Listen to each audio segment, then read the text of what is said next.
The wind howled through the broken thatch of the village huts, carrying the bitter stink of famine and the sharper bite of disease.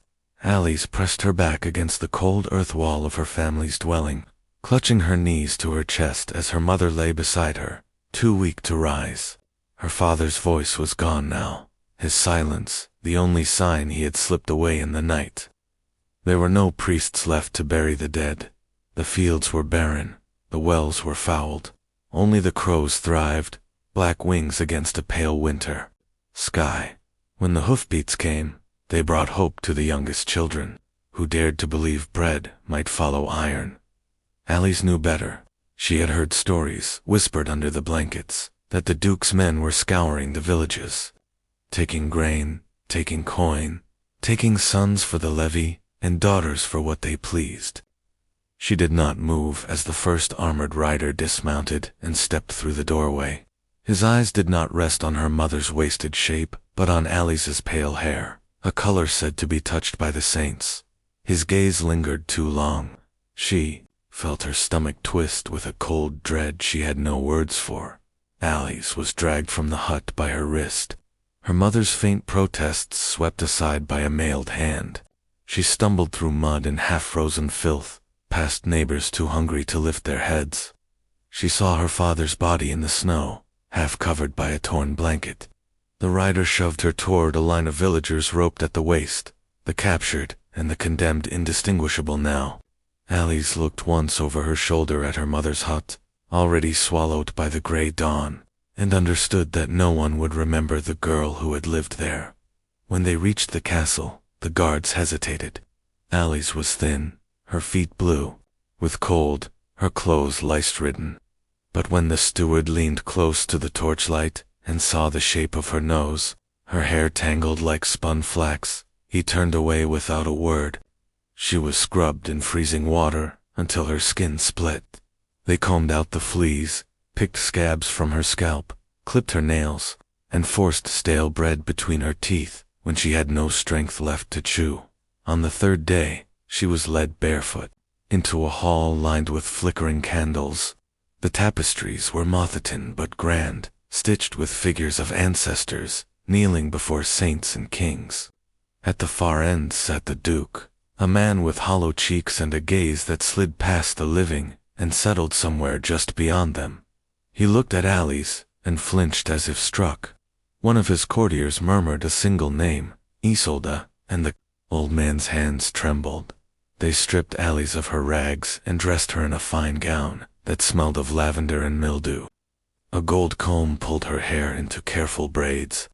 She saw herself in a polished metal tray and for a moment thought she was seeing another child. Cleaner, softer, already a stranger to her own eyes. The steward leaned close and whispered in her ear that she must not speak her old name. If she did, there would be no bread, no blanket, no warmth. The Duke must believe. He must see. The princess returned, the bloodline unbroken by worms and cold soil. They told her the story of the real Isolde, in broken murmurs by the hearth at night, a child, born sickly of parents, too close in blood, watched over by monks, who spoke of divine grace while the village children starved. When she died, the Duke's heart had rotted with her. The priests promised signs of her return, and when famine came, they found a face to match the promise. Alice learned to keep her eyes lowered, her steps measured. She learned not to flinch when the Duke stroked her hair or pressed trembling lips to her brow. She learned not to speak unless spoken to, and never of her mother. Never of the father buried in the snow. At night she lay on silk sheets rough with age, listening to the rats in the walls and the distant sobs of other girls taken for reasons no one dared name. She dreamed of the village sometimes, the taste of stale barley, her mother's rough hands washing her hair under a summer sun. She would wake to the dawn bell and the cold slap of water on her skin, the servants pinching color into her cheeks. They taught her prayers she did not understand, made her kneel before the cold tomb of the real Isolde, and promised never to run. One evening she caught sight of herself again, this time in a silver mirror brought by a merchant from the south. She saw the fine cloth, The braided hair, the pale lips that whispered back at her when she tried to say her name. But when she mouthed Allie's, nothing came. Her reflection stared, empty and obedient. In that flicker of candlelight she understood she would never be Allie's again. She would be Isolde until the Duke found some other ghost to cling to, or until her face no longer matched the one carved into the family tomb. She would not grow old. She would not grow free. She was a mask stitched from hunger and fear, worn to soothe a madman's grief and feed the legend of a bloodline. Too proud to die each morning, the cold stones pressed against Allie's knees as she knelt beside the Duke at the altar. Incense smoke coiled around her head, while the priest mumbled verses in a language she barely understood.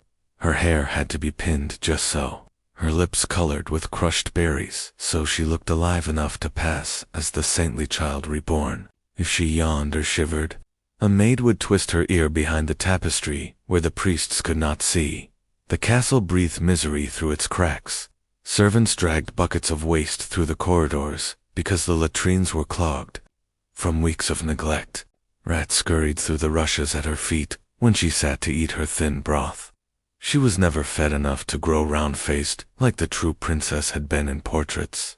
Every mouthful was rationed by the steward, who measured her waist with a strip of knotted cord.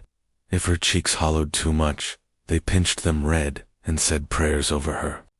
To keep the spirit from leaving her body, at night she lay stiff in the same bed that once held the real Isolde, her thin frame lost among the embroidered blankets. She was not allowed to sweat or scratch or speak out of turn. If she dreamed out loud, the old nurse would slap her awake and make her repeat the Duke's name until her tongue swelled with sleep. The silence was her prison. Every whisper of her old voice was treason against the role she had been forced to wear. She watched the other shadows in the keep with careful eyes. A boy with burns on his hands, never speaking, who stoked her hearth and slipped her crusts of stale bread when the guards turned their backs. A thin girl who brushed Alice's hair until her arms ached, once muttering about a brother hanged for stealing grain from the Duke's stores. The mute boy's eyes met hers sometimes when no one looked. He did not bow or cross himself. He just waited for her to remember. She was not a princess, but a captive dressed in silk. Every corner of the castle hummed with superstition. The old priest who spat over her food to ward off evil. The steward who sprinkled salt under her bed. The Duke himself clutching the locket of his dead daughter's hair, pressing it to Alice's forehead while he whispered broken words about how the saints had given him back his blood. The rumor among the kitchen drudges said the Duke's family had always married cousins and nieces, weaving their bloodlines so tight that the children came out twisted, some never living past a first breath. Yet they called it holy, a sign they were chosen. When the Duke smiled at her, it was not Alice he saw, but the echo of a child who never grew old enough to disappoint him. He showed her the portraits, pale girls in stiff collars, always the same. Eyes the same hair. Generations, layered like dust, each new face repeating the old mistakes. She tried not to look too long because she saw her own reflection, staring back from every painted gaze. Sometimes she forgot she could speak at all. Days passed in quiet orders. Stand here, bow here, kneel there, eat this, don't eat that.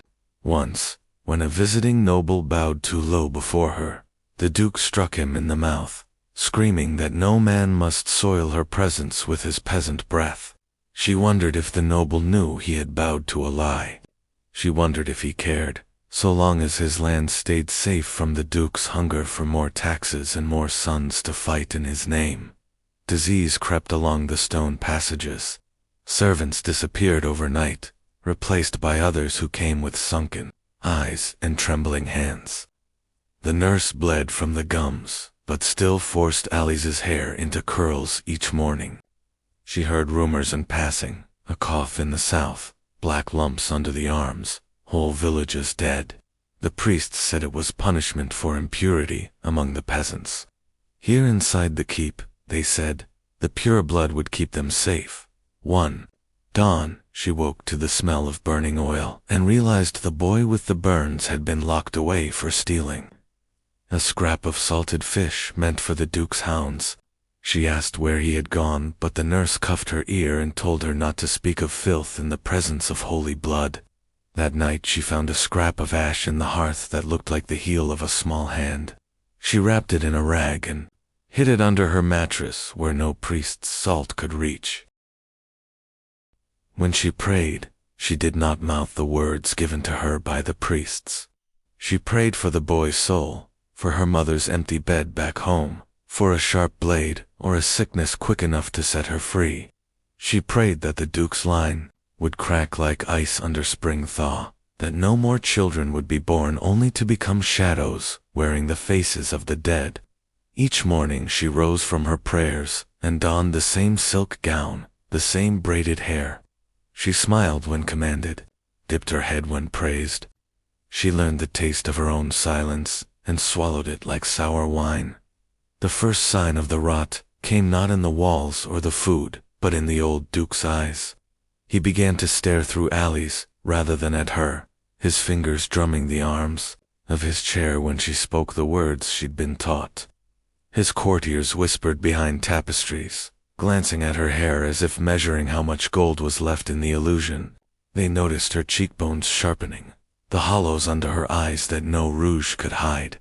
At night, the nurse hissed that she must eat more, must lie still so her skin would not bruise. But the thin broth and dry bread did nothing to soften the bones pressing against her skin. When the coughing reached the great hall, the priests blamed the scullery girls.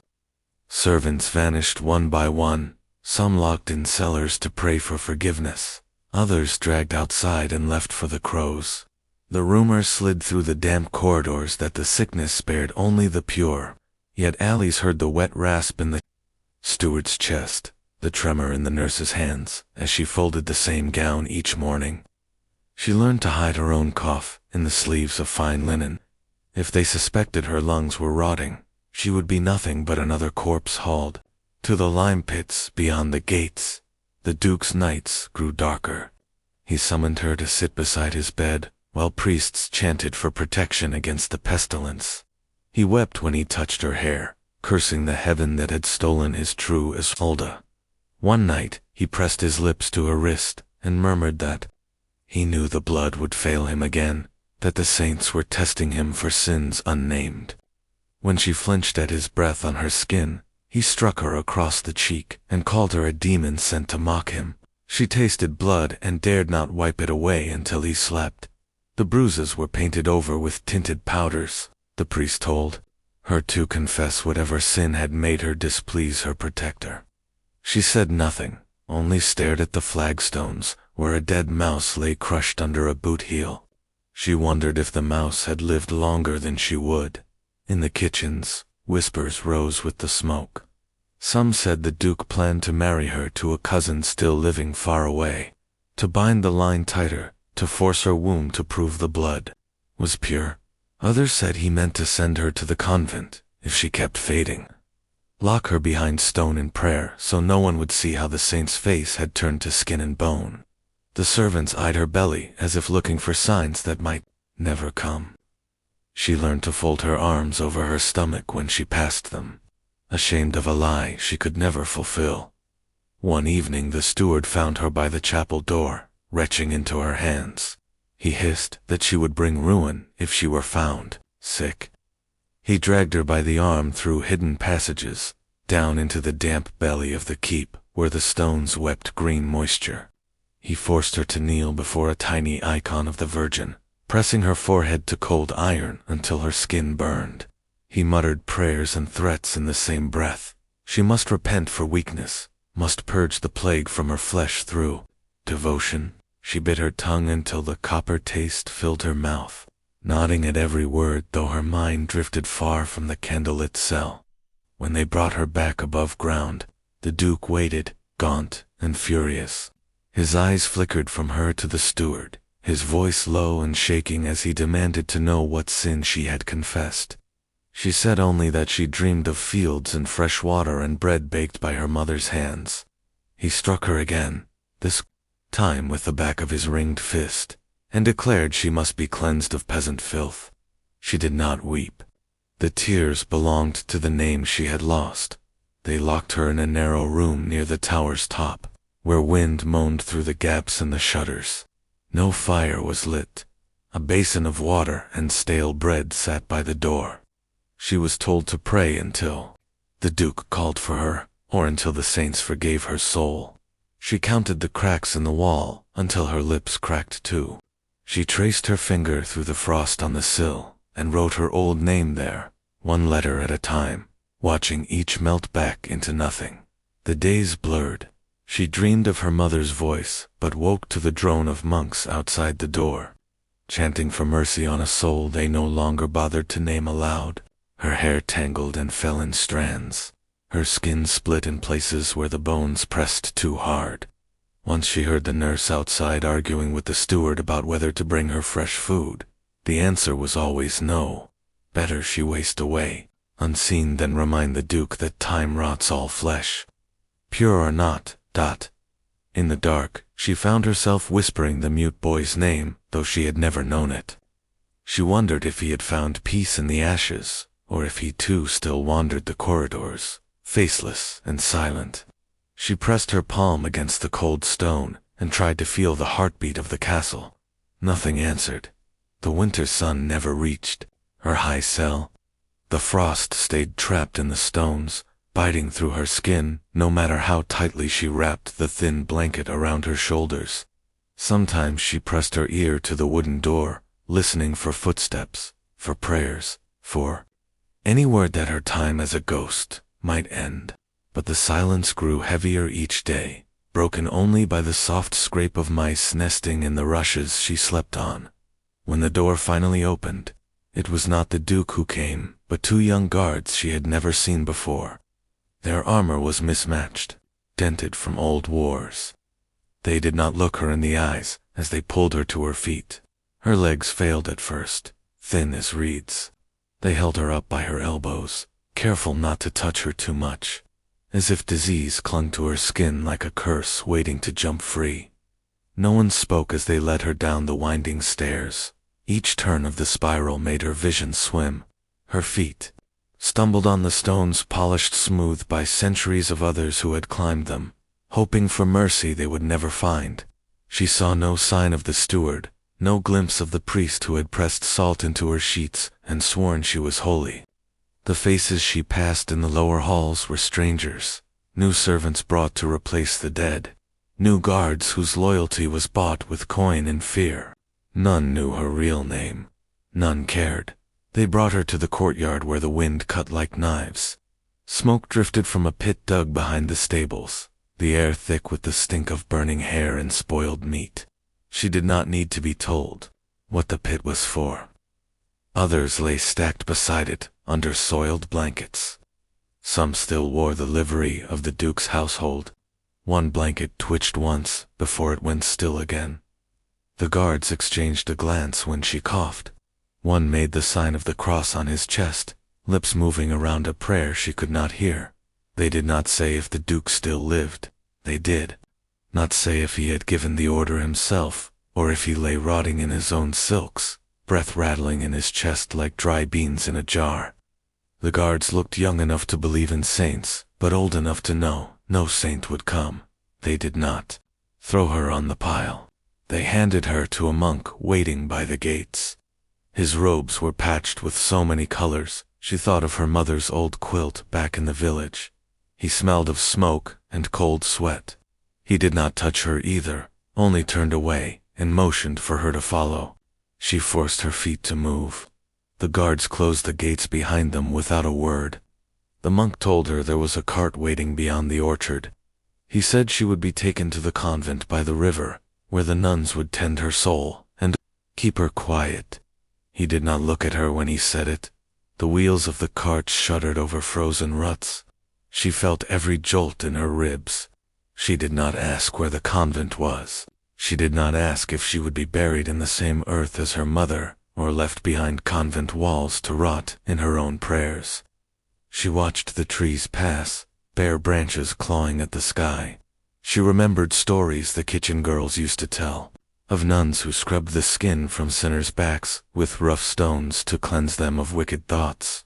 She wondered if they would bother with her at all, or if they would simply lock her in a cell to whisper the same prayers until her breath failed. When the convent walls rose before them, they looked more like a fortress than a sanctuary. Iron-bound doors, narrow slits for windows. The monk lifted her down but did not carry her inside. The nun who met them at the gate did not speak to her directly. She clucked her tongue at the monk, scolded him for bringing sickness to holy ground, then flicked her eyes over Alice's thin frame as if counting how long she might last. They took her through a side passage, past rows of silent women kneeling on cold stones. None looked up. They stripped the fine gown from her bones, shaved her hair so no lice would follow her into the cloister. They murmured a prayer over the pale strands as they fell. Someone asked her name, but when her lips parted, no sound came.